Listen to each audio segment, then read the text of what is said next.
You are listening to Processing Trauma Out Loud, conversations about trauma and healing from two women who are doing the work. Hey everyone, this is Kandace and Sher with Processing Trauma Out Loud.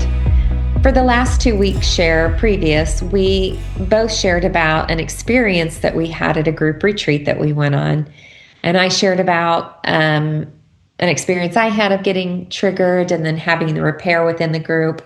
And then last week you shared about an experience of being triggered and just the healing that you got to experience because you brought that to the group.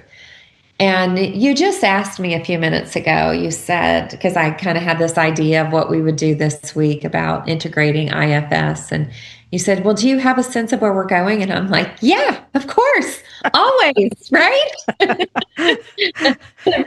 I'm like, you just start and then you know where to go. Mm-hmm. But I do have this desire to, and you've been doing IFS longer than I have, and you've worked specifically with an IFS coach for many years.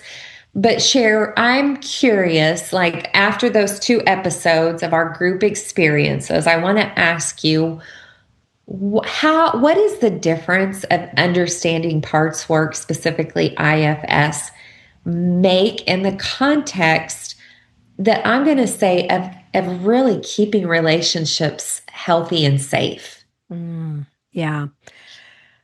For me, IFS has brought so much self-awareness. So I think that's where it begins, right? Like we show up the best in group. I don't know if I like the word the best. When we're aware of what we're bringing in, am I showing up today feeling like I'm in self, or do I have a protector who's feeling like I'm guarding, or do I have an exile who's just like feeling very fearful or very anxious? So as I have awareness of how I'm showing up in the group and just knowing those different dynamics, like I know what my exiles look like. I know who my protectors are and how they feel and how they show up. And I also know what it feels when I'm showing up in self. So I think that is such an important thing of what do I bring when I am getting together with other people? Then to have the awareness that they're all in there, they all have their parts too. So, I remember before we went on our retreat, Kandace, and I thought to myself, we are 4 women meeting together, but we are a compilation of probably 100 different parts. Right. So who's showing up with who at any particular time? Mm-hmm. And I think just having that awareness alone really matters, because if I'm with you, for example, and I see your FU part step forward, I know that's not you in self. I know that something has happened. I know somewhat what she looks like on your face. When she shows up, I'm not 100%, but I do see her a lot. And a lot of times I'm able to just move in and say, hey, what's going on? Like I feel like you're dysregulated or you're struggling. Or so I forgot what your question is. What difference does it make to have this knowledge in our relationships? Well, and I want to say, to maintain that safety, that we're not going. So if we look at attachment styles right now, right, that we're not either anxious and clinging or we're not avoiding, right? And so the only way that we heal those attachment woundings and feel safe within a group, to me, is in the context understanding parts, right? So yeah. I have my FU part is a very avoidant part, right? Avoidant meaning she will push away, and she will isolate. She will take care of things on her own. Yes. And it's interesting. When I started this journey many years ago, I had a group that I left Okay. So sometimes I'll have clients that really have a lot of group anxiety. Yeah. And I share with them like, hey, I am not judging you for that. I want to tell you I actually did leave a group. Yeah. Yeah. So no judgment here. Now, I didn't understand parts when I left that group. It Mhm. was early on, and something happened in the first meeting. Okay. And I did not feel safe. My fuck you part drove the bus right out of that group, and I never went back. And so understanding that now, right, has made a huge difference. And I remember when we started our small group, we all came to the table and said, we outed ourselves as what, how do you know when you might need to come after me? And I said, oh, I just won't show back up, you know? Yeah. And I want to just say, I am so proud of that girl who kept showing back up even when she would get hurt or even when she would get triggered. I mean, I was in the context of other women doing the work, that understood these stories. Yeah. And here we are almost we're well into our fifth year. Hmm. Little by little, we got to know each other and we got to know each other's stories. And I will just say the Pearls are the best group on the face of the We love our pearls. we are every group, like we are unique. We have our dynamic that is just beautiful, but we are committed to going after each other, and we have deep desire to see one another well and to be seen. Like, I will just say, I show up every Wednesday. I want to be seen. I want to be known. I want to see and know. And it's a gift. But we are unique, but I will say it is not unique. This is the need and the capability for every human out there. I do believe it takes work. It takes work to find your people and to find your tribe, but Well, I know we've all been in these conversations within our group at times of how do we just help other women to find these groups, yeah. to develop these groups. And, ours happened organically. But we do know that, these story work groups that people facilitate, sometimes there will be organic friendships that developed, which are amazing. Um, the minute you start saying you need to form a group, you've already, it just, nobody wants to be told that they have to stay in a group with people, right? Yeah. And so, but I do think that when you are encouraging people to come into these groups with an open heart and an open mind about the continued connection. Sometimes people come into groups and they already have close connections. They really do, and that's okay. Mm-hmm. But there are many people that are really hungering, and I'm not going to just say to be in a group. I'm going to say to be in a group that knows how to do rupture and repair, Mm-hmm. that knows story, Mm-hmm. that I'm going to say will truly rejoice when you're rejoicing and weep when you're weeping. That's what we have in the pearls. Yeah.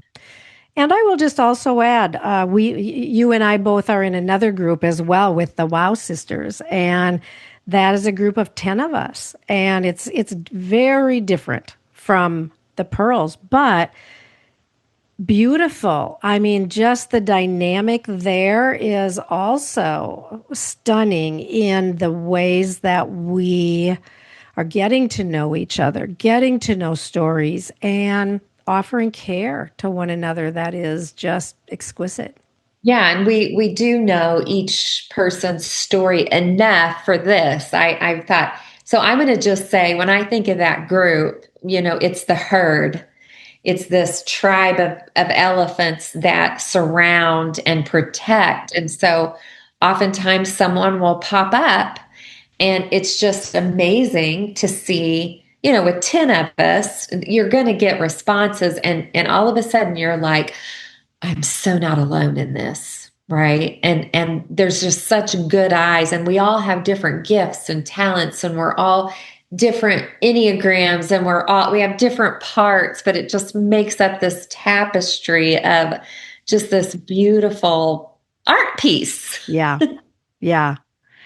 It's true. And I wanted to bring up that group also just to say, like, you and I have two groups. Like, so all the more to say it's just available. And if we could help every person who desires to have a group form a group, we would do it because we know the value. And to me, it just feels like there are some things that we need to stay alive, Candace. We need food, we need water, we need care, and we need connection. We need Yeah, deep connection in these for emotional health, like even maybe even physical health. I don't know. Like absolutely. we need connection with other people in these deep places of pain and struggle and life. Yeah, so I want to circle back around to in these groups, and I want to say this really quick. If you're listening and you really don't feel this need for a group, wonderful.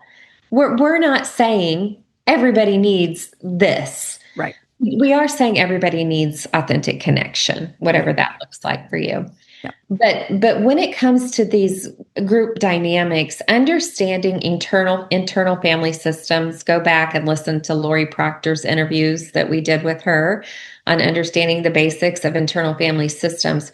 But in these groups where we all understand this, what that does, and at least my experience, there's always beautiful, compassionate curiosity. Yeah. The nature of internal family systems is led by kindness and curiosity. Yeah. So the opposite of that is assumption and judgment, or assumption and criticalness. Yeah. Right? So whether it's your family system, your marriage, your other friendship groups, just notice, is there an atmosphere of true kindness and curiosity here? Yeah. Maybe even when someone's losing their shit over something? Yeah. Or is there a felt sense of, I'm too much, I'm not enough? Now, you may feel that, but is the relationship going to contain you and say, oh no, baby girl, come close. Yep. I want to hear more. Yep. Like I'm curious about what you just said or what you just did, because I know you and I see you and I know you must be struggling right now. I want to hear more. Mm-hmm. It's life Yeah. changing. Oh, absolutely. Yeah. I want to hear more. That's just one of the most beautiful phrases that I can hear. I'd like to hear more. Mm-hmm. Yeah. Do you have any final thoughts on why you feel like, yeah, I feel like we are kind of having a clarion call of, understand internal family systems. And let's just say this, there's a lot of free trainings, paid trainings. You don't have to do the formal internal family system. In fact, you have to be a licensed therapist to do that. Yeah. But how important, Cher, do you think it is to just understand parts work? Well, I will say I've done a lot of work over the last 35 years, and each thing important in its own way. But I will say internal family systems has been life-changing for me to understand why I feel the way I feel at times, why I show up the way I show up, why I get dysregulated, what those dysregulations look like, and why. It's given me so much self-understanding that not only helps me process within and help, regulate myself and help me come back rather than just being avoidant or rather than just getting super anxious, but it not only does it help me regulate myself, but it helps me have more confidence and ability to turn towards someone else when they are dysregulated and say, "Hey, I see something is churning. What is it that's going on?" And being able to move closer toward what has been activated in them as well. Yeah. Yeah. It's such a beautiful thing to witness. The other thing that's beautiful, I want to say this as we close, we're not always going to get it right. No. Right. There's times that I will think I see something or say something, and someone may go, "No, that's not really what it is." Yeah. And it's okay, right? Like it's not even so much about always getting it right. It's having genuine curiosity to understand and know more. Right. Yeah. Being able to show up. I think that's what this understanding does. It enables us to show up in a way that's very different than making a judgment and then having to self-protect or conquer, or heal somebody else or whatever. Like it enables us to show up in ways that are just unique and kind, like you said, curious and kind and loving. Yeah. I remember, well, I have several things that I could share about this, but I will just say, sometimes your own part is, well, a lot of times your own part is telling you a story that's not true. Okay. Yeah. Now there's a reason why they think it's true. Yeah. Right. And it's always that when you understand the reason, you're like, of course you think that. Yeah. But when you're working with someone who's trained in story and parts and all of that, and they just move towards you with such kindness and have one little suggestion about maybe seeing something differently. Yeah. I mean, it's like that part can just feel, wait, could that be true? Have I been believing this for 20 years and it's not true? Yeah. Talk about, so this to me, and IFS uses this language, unburdening. Yeah. Lies burden us. Yeah. Absolutely. I could launch into another whole episode here, Kandace, about, and I'll just say this about my part that has felt all of my life that she is bad to the core, bad. And just very recently, she has been renamed, and it has been just precious to me to feel differently about her, about this part of me, and about myself, and about how I show up, and about how much that part that has felt bad has had such a huge impact in my life. But being renamed as love, it's just changing so much of how I show up differently. Yeah, I'm glad that she was renamed and that you believe it. Yeah, and that she believes it. That she believes it. Yes, most important. Yeah. Well, another good conversation on processing trauma out loud. Sher, we are in our third year. Fourth year. Fourth. Are we in our fourth? Oh my God. Fourth year. Fourth year. And I am just so grateful that we said yes to this journey together. Yeah, me too. It's been an honor. Such a privilege and so helpful for me in my life. Yes, mine too, friend. Good to be with you. Love you. Love you too, Kandace.